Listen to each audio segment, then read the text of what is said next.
Characteristics of business organisation यानी व्यवसायिक संगठन के लक्षण अथवा विशेषताओं की बात कर रहे थे हम, ठीक है। यानी उनके क्या क्या मतलब लक्षण होते हैं, क्या खासियत होती है, इसके बारे में हमने कल क्या कर दिए थे, एक्सप्लेन कर दिया था पिछले क्लास में। अब चलिए अब हम लोग पढ़ते हैं व्यवसायिक संगठन को। जैसे एम्स और ऑब्जेक्टिव्स ऑफ बिजनेस ऑर्गेनाइजेशन की बात करते हैं, यानी कि जो बिजनेस है, जो बिजनेस ऑर्गेनाइजेशन है, जो संगठन बनाते हैं किस उद्देश्य से बनाते हैं, क्यों बनाते हैं, उनके क्या उद्देश्य होते हैं, ठीक है। लक्ष्य, ठीक है, एम जिसको कहते हैं, ठीक ना। अगर तीर चलानी है तो पहले निशाना लगाना पड़ेगा, जगह ढूंढ लो, अभी ना कि कोनो का खोपड़िए देख ले, ठीक है। आ जाओ पहले हम लोग पहले टॉपिक देखते हैं, इसमें 4-5 टॉपिक है, पढ़ के खत्म करते हैं। कहता है पूर्व निर्धारित लक्ष्यों की प्राप्ति करना। क्या होता है ए लड़की, पूर्व निर्धारित लक्ष्यों की प्राप्ति करना, यानी कि जो सबसे पहले आपका निर्धारित, जैसा कि अभी ये लड़की बताई है कि हमें बैंकिंग करना है। अब ये बताइए सबसे पहले हमें क्या करनी चाहिए कि जब उसको बैंकिंग करना तो उसके लिए हमें पहले से प्रिपरेशन होता है, पहले प्रिपेयर होने से पड़ेगा, हमें खुद से तैयार होना पड़ेगा ना। तो क्या करना चाहिए, हमारा लक्ष्य क्या है, निर्धारित है कि हमें क्या करना है, नौकरी करना है, बिजनेस करना है, पढ़ना है, या खाली शौक से पढ़ना है, या सब्जी काटना है, ठीक है। तो ये जो हमारा लक्ष्य जब निर्धारित है तो उसे हासिल करने के लिए हमें क्या करना पड़ेगा, कुछ ना कुछ कार्य करना पड़ेगा, ठीक है। उसी तरह से जब आप कोई कार्य, कोई बिजनेस बैठाते हैं तो सबसे पहले उसके लिए, या कोई कार्य करने जाते हैं तो आप किसी भी कार्य को करने के लिए आपको किसी न किसी व्यक्ति की सहायता की ज़रूरत होती है, ठीक है। क्या होती है, हमें किसी न किसी व्यक्ति की सहायता की ज़रूरत होती है, तब जाके हम अपने लक्ष्य को हासिल करने में कामयाब होते हैं। अरे ऐसे ना, तो ऐसे सही पकड़े ना, पकड़े तो कान नहीं है, दोनों कान है भैया, एक तो नाक नहीं दिख रहा है। अब देखो कैसे, मान लो कोई ज़रूरी नहीं है कि तुम जैसे मतलब सभी लोग मिल करके एक काम को ही करने जाओ। हो सकता है जैसे यहाँ पे तुम पढ़ने आ रही हो तो एज ए प्रिंसिपल है, ठीक है, वाइस प्रिंसिपल है, मैनेजर है, टीचर है, असिस्टेंट टीचर है, चपरासी है, दाई है, क्लर्क है, ये सब लोग क्या हैं, ये ग्रुप ही तो है ना। ये क्या है, ये ग्रुप है, एक संगठन, एक ऑर्गेनाइजेशन है। ये क्या है, ये इसी को कहते हैं संगठन। मतलब सभी लोग मिल करके कुछ ना कुछ कार्य करते हैं, ठीक है। सब लोग मिल करके उस कार्य को क्या कर रहे हैं, सफल कर रहे हैं। तो इसी तरह जब आप किसी, सबसे पहले आपको कोई कार्य करने से पहले आपको लक्ष्य निर्धारित करना चाहिए। जब अपना लक्ष्य निर्धारित कर लेंगे तो आपको ये मालूम हो जाएगा कि इसमें कितने, कैसे, क्या कार्य करेंगे कि हम अपने कार्य में निपुण हो जाए, ठीक है। तो इसके लिए हमें क्या करना पड़ेगा, सबसे पहले अपने लक्ष्य को निर्धारित करना चाहिए। कोई डाउट? ओके। अगला कहता है व्यवसाय की कुशलता में वृद्धि करना। क्या व्यवसाय जो है, ठीक है, हमने क्या किया कि व्यवसाय कर लिया, उसको मतलब सफल बनाने के लिए हम क्या क्या कर सकते हैं, कोई बताएगा? देखो भाई, जब हमें व्यवसाय में सफल होना है तो उसके प्रति हमें पूर्ण रूप से मेहनत से और सभी लोगों को एक साथ लेकर के चलना चाहिए, न कि एक ठो को दाएं और एक ठो को बाएं, ठीक है। जब दोनों दो ओर भागेंगे तो हम अपने कार्य में सफल नहीं होंगे। जो भी कार्य करना पड़ेगा, एक कंपनी के ऑनर का, यानी कि स्वामी का, मैनेजर का, मैनेजमेंट का कार्य होता है कि वो सभी को एक साथ लेकर के चले, तो अपने कार्य को सफल करने में, अपने लक्ष्य को हासिल करने में सफल हो जाएगा, ठीक है। उसके बाद कहता है कि विभिन्न विभागों के मध्य समन्वय स्थापित करना। मतलब जैसे अभी हम बताए हैं कि जितने भी इसमें सभी लोग, जितने भी विभाग हैं हमारे, जैसे आप कोई कंपनी खोल के बैठे हैं तो उस कंपनी में तमाम तरह के विभाग होते हैं। कोई स्टोर रूम देखता है, कोई कर्मचारीगण को देखता है, कोई सुपरवाइजर है, कोई मैनेजर है, ठीक है, कोई उसका ऑनर है, उसमें तमाम तरह के कर्मचारी हैं। तो क्या इन सबके बीच यदि अगर एक समन्वय ना हो, समन्वय का मतलब क्या होता है, एकता, यदि इन सबके बीच अगर किसी प्रकार का मतभेद हो गया तो क्या वो कंपनी सही तरह से संचालित हो सकती है क्या? आपका परिवार ही है, अगर उस परिवार में कोई भी एक व्यक्ति, अगर कोई भी एक व्यक्ति, जैसे ये मकान बन रहा है, अगर इसके मकान को बनाते हुए अगर एक खम्भे को हटा दिया जाए तो मकान कमज़ोर पड़ेगा कि नहीं? उसी प्रकार से परिवार में भी है, और ठीक उसी प्रकार से कंपनी भी कहती है। यदि जैसे हमारा आपका जैसे समन्वय जो बना हुआ है, यदि हमारे बीच में और आपके बीच में किसी प्रकार का मतलब मतभेद हो जाता है, ठीक है, तो क्या हम कोई भी चीज़ आपको एक्सप्लेन करते हैं तो कुछ समझ में आएगा? या आप पढ़ना नहीं चाहेंगे या हम पढ़ाना नहीं चाहेंगे? दोनों ही क्या करती हैं? नुकसान दोनों तरफ से है, ठीक है। यदि आप पढ़ेंगे तो भी, नहीं पढ़ेंगे तो भी। अगर हम दोनों के बीच एक अच्छा तालमेल नहीं बैठता है तो कोई मतलब नहीं। उसी प्रकार कंपनी कहती है कि सभी जितने भी ग्रुप हैं, छोटे हों बड़े हों, कर्मचारी हो, मैनेजर हो, उसमें सुपरवाइजर हो, जो भी हैं, सबके बीच एक अच्छा संबंध स्थापित होना अनिवार्य है। क्या होना चाहिए? सबके बीच में एक अच्छा संबंध स्थापित होना, एक समन्वय स्थापित होना चाहिए। उसके बाद हम अपने कार्य को हासिल करने में सफल होंगे, अपने लक्ष्य को। ठीक है, कोई डाउट? ओके। अब कहता है विशिष्टीकरण के लाभ प्राप्त करना। विशिष्टीकरण क्या होता है? एक श्रेष्ठ व्यवसायिक संगठन द्वारा विशिष्टीकरण को अपनाकर सही व्यक्ति को सही कार्य दिया जाता है, जिसके लिए विशिष्टीकरण के लाभ प्राप्त होते हैं। अच्छा, एक बात बताइए, अब दे देंगे, मतलब जिसको खाना बनाने नहीं आता है तो जला के कोफ्ता करेगा कि खाना बना के खिलाएगा?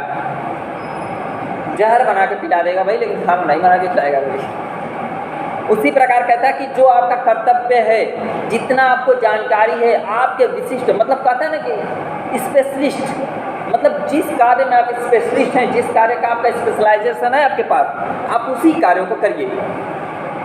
ठीक है, तो आपको क्या करना चाहिए? आप जिस कार्य में निपुण है ना, आप जिस कार्य में आपका मन लगता है, आप जिस कार्य को करने में सफल हो सकते हैं, उसी कार्य को। वही कहता है कि जब किसी कंपनी में एक सुपरवाइजर मैनेजर जो भी होता है, मतलब कि नियोक्ता जिसको कहते हैं, एक तरह से एक नियोक्ता होता है, ठीक है, जो जिसके कार्य ही होता है कर्मचारियों की नियुक्ति करना, उनको कर्मचारियों का नियुक्ति से मतलब निकाल देना, और एक होता है उनके कार्यों को बताना। ठीक है, तो आप जब नियुक्ति कर रहे हैं तो आप उस व्यक्ति को देखिए कि उसमें उसका स्पेशलाइजेशन क्या, उसकी वो किस व्यक्ति वो क्या कार्य कर सकता है, उसके कार्य के अनुसार ही, उसके स्पेशलाइजेशन के अनुसार ही उसको कार्य भी दिया जाए, उसके दायित्व भी दिए जाए, तब वो कार्य करने में क्या होगा? सफल होगा। कोई दिक्कत? ठीक है, उसके कहता है न्यूनतम लागत पर अधिकतम उत्पादन प्राप्त करना। अब देखिए संगठन कैसे कार्य करता है। जब आप कोई भी कार्य मतलब मिलजुल करके करते हैं तो कम लागत में अधिक उत्पादन कर पाते हैं। सही बात है। अब अकेले करेंगे तो 4 दिन तो दिहाड़ियाँ बन जाएगी हमारी, 4 दिन की दिहाड़ियाँ बन जाएगी भाई। अकेला व्यक्ति थक जाएगा ना कार्य करते करते, उसको आराम की भी जरूरत पड़ेगी। और जब सभी लोग मिल करके कोई कार्य करते हैं, जैसे आप खाना खाइए किसी दिन, अकेले बैठ के खाइए, पता चले कि 1 से 2 रोटी 3 रोटी थोड़े थोड़े में हालत खराब। और जब वही ग्रुप में बैठ जाए तो 10 रोटी भी कम पड़ जाए 10 रोटी भी कम पड़ जाएगा खाने के लिए। उसी प्रकार कहता है कि यदि सभी लोग अगर एक संगठन के तहत अगर कार्य करते हैं तो कार्य को बहुत ही अच्छे तरीके से और सभी लोग मिलजुल करके बहुत दूर तक लेकर के चले जाएंगे और उस कार्य को जल्द से जल्द सफल कर पाएंगे, मतलब पूर्ण कर पाएंगे। लेकिन वही अकेला व्यक्ति उस कार्य को करने में असफल रहता है, और सफल अगर होता भी है तो काफ़ी समय लेता है, खर्चे काफ़ी आते हैं। तो हमें क्या करना चाहिए? न्यूनतम लागत पर अधिकतम उत्पादन करना, यानी कि न्यूनतम लागत पर अधिकतम उत्पादन करने का व्यवसायिक संगठन का 5वां महत्वपूर्ण उद्देश्य है। इसी उद्देश्य की प्राप्ति के लिए व्यवसाय के क्षेत्र में प्रभावी संगठन प्रणाली स्थापित की जाती है। कहता है प्रभावी संगठन मतलब जितने भी हमारे कर्मचारी हैं, जो भी हमारे मैनेजर सुपरवाइजर हैं, उनको एक साथ मिल करके चलना चाहिए। ठीक है, सभी लोग एक साथ जब जुड़ के रहेंगे तो कम खर्च में, सभी लोग खोपड़ियाँ लगाएंगे तो कुछ कम खर्च में काम कर पाएंगे। ठीक ना? कोई दिक्कत? कम लागत का मतलब होता है जैसे आप किसी चीज़ का प्रोडक्शन करने जा रहे हैं तो मतलब जैसे कुछ महिलाएं होती हैं ना, खूब पौवा भर तेल डाल देंगी सब्जी में, भले चाहे कौनो काम का ना हो। अब कुछ महिलाएं तो बहुत कम तेल में, बहुत कम मात्रा में बहुत बेहतरीन खाना बनाती हैं। भास्कर ऐसा ही बता रहे हैं, देखना कभी, तुम कभी अनुभव करना खुद भी। मतलब बहुत कम राशन पता ही चाहिए उनको, लेकिन खाना बेहतरीन बना देंगे, भाई खा के ख़त्म हो जाए। अब कुछ इतना बेहतरीन बना देंगी कि खाते खाते मतलब देख करके पेट भर जाए, मतलब देखते ही कहा कि भाई रहा पेट भर गया अपना खाई। तो मतलब रिझान तेल से नहीं खाना बनता। उसी प्रकार कह रहा है कि बहुत ज़्यादा हमें सोचने की मतलब ऐसा हमें मशीनरी रखनी है, ऐसी व्यवस्थाएं करनी है कि कम लागत में अधिक उत्पादन हो, और जो इसका स्पेशलिस्ट है वो कम लागत में अधिक उत्पादन करेगा, और जो उसका स्पेशलिस्ट नहीं, वो पहले तो 10 बार नुकसान करेगा, उसके बाद में कुछ बनाएगा। कोई दिक्कत? चलिए आगे कहता है श्रम तथा पूंजी के मध्य मधुर संबंधों की स्थापना करना। कह रहा है श्रम तथा पूंजी, श्रम पूंजी क्या होता है? कैपिटल और वर्कर्स, ठीक है। यानी कि श्रम मतलब श्रमिक जो हमारे कर्मचारी हैं, पूंजी यानी कि कैपिटल यानी कि धन, रुपया, पैसा। कहता है कि व्यवसायिक संगठन व्यवसाय के क्षेत्र में श्रम और पूंजी के बीच संघर्ष के स्थान पर मधुर संबंधों की स्थापना पर बल देता है। वही जाहिर सी बात है कि 3 घंटा चिल्ला रहे हैं तो हमें कुछ पैसा रुपया चाहिए, हमें कुछ हमारा श्रम चाहिए, हमें कुछ मनी चाहिए। भाई हमारा भी जीविका है, हमारे भी परिवार है, भले भाई शादी ना हो, जब शादी हो बाल बच्चे क्यों देगा भाई, उनके बारे में अभी से सोचेंगे ना ठीक है। तो क्या होना चाहिए? आप यहाँ पढ़ने आने तो क्या फोकट का रह गया? आपको क्या कोई प्रॉफिट नहीं चाहिए? खाली जुट्टे का 10,000 20,000 रुपया रोज फूके जा रहे हैं? नहीं, आपको भी लाभ चाहिए। आप पढ़ रहे हैं तो भी प्रॉफिट चाहिए, माँ बाप की सेवा कर रहे हैं तो भी प्रॉफिट चाहिए। माँ बाप आपकी सेवा कर रहे हैं वो भी प्रॉफिट के लिए ही कर रहे हैं कि ताकि हमारे बुढ़ापे में हमारा बेटा या बेटी जो भी है वो हमारे क्या करेंगे? हमारे सहारे का लाठी बनेंगे, ठीक है। वो भी अपने स्वार्थ के लिए ही करते हैं। लोग बच्चे को जन्म देते हैं तो स्वार्थ के लिए देते हैं। लोग कहते हैं माँ बाप, हम कहते कोई माँ बाप नहीं है, ना कोई बेटा बेटी है, सब स्वार्थी है। कहते हैं दोस्त दुश्मन, हम कहते कोई दोस्त दुश्मन है, सब साथी हैं, सब दुश्मन है। आज आप अपने परिवार में एक लड़कियों का तो नहीं पता, लेकिन लड़कों का हकीकत बता रहे, अगर 10 साल का लड़का हो गया, अगर वो धीरे धीरे पढ़ाई करा तो ठीक है, इंटर तक गया ठीक है, लेकिन इंटर के बाद जैसे ही गया ना, अगर ग्रेजुएशन कर लिया तब तो महा ठीक हो गया उसके लिए। अब क्या होगा? बेटा 2 रुपया कमा के ले आओ, अच्छा ठीक है वो ठीक है। जब तक शादी नहीं, धक्का मार के बेचारा रोज 10 गाली सुन के चलता है। शादी पे 80 दिन हो गया, सीधा तुमको अलग कर दिया। वही माँ बाप जिसको तुम कह रहे हो कि भगवान के बस समान मानते हैं, वही भगवान तुम्हें अलग कर देंगे अपने परिवार से। वही भगवान तुम्हें लात मार के घर से बाहर निकाल देंगे। कहीं भैया तू अपना बीवी बच्चा लेके जा, हमारे बस की बात ना। वही भाई, वही भौजाई, वही बहन, वही माँ बाप जो तुम्हें पहले लाड प्यार मतलब तुम्हारी एक आवाज़ पर पूरी दुनिया दौड़ के आती थी, वही तुम्हें एक आवाज़ सुनना पसंद नहीं करे। अगर तुम्हारे पास धन है तो सब कुछ है, ये दुनिया का दस्तूर है, याद रखना, कभी भूलना मत, ये हमेशा याद रखना। खास करके तुम्हें कहता है याद रखना, क्योंकि अब उस स्टेज पे आ रहे हो, हम सुनते हैं ना, जानते हैं, ठीक है। तो श्रम तथा पूंजी के मध्य मधुर संबंध। भाई हमें जब पैसे मिलेंगे तो हमें कोई दिक्कत नहीं, कोई भी अपना कार्य हम सफलतापूर्वक करेंगे एकदम मन से। अब ये 10 रुपया कम मिले, जब पैसा भी कम मिलेगा तो पढ़ावला का जो होता है ना, मेहनत करके छोड़ा जाए, क्या जरूरत है हमें? भाई जब प्रॉफिट ही नहीं होगा, जो पेड़ फल ना दे उसे पानी देने का क्या मतलब? तो हम उसी पेड़ को फल देते, मतलब उसी बछड़े को दूध पिलाते हैं जो हमें फ़ायदा करे, कभी उसे नहीं जो हमें किसी काम का नहीं है, ठीक है। अब चलिए फिर कहता है कि सेवा की भावना जागृत करना, सेवा की भावना को जागृत करना है। एक व्यवसाय की इकाई का उद्देश्य केवल लाभ कमाना ही नहीं है, अपितु लाभ की भावना के साथ साथ सेवा की भावना को प्राथमिकता देना होता है। एक बात बताइए, सिर्फ आप लाभ के ही मतलब जब आप व्यवसाय कर रहे हैं, बिजनेस कर रहे हैं, तो खाली बस लाभे कमाएंगे? सेवा कर रहे हैं ना, उसमें दोनों है, प्रॉफिट एंड लॉस, और उसमें आपकी सर्विस भी है, यानी कि सेवा भी आप प्रदान कर रहे हैं लोगों को। तो क्या मतलब कुछो सड़ा वाला कुछो खिला देंगे? नहीं, कोई भी सामान नहीं बिकेगा। आप अच्छा सर्विस दीजिए लोगों को, आपके यहाँ ऑटोमेटिक आपका प्रॉफिट बढ़ जाएगा ना।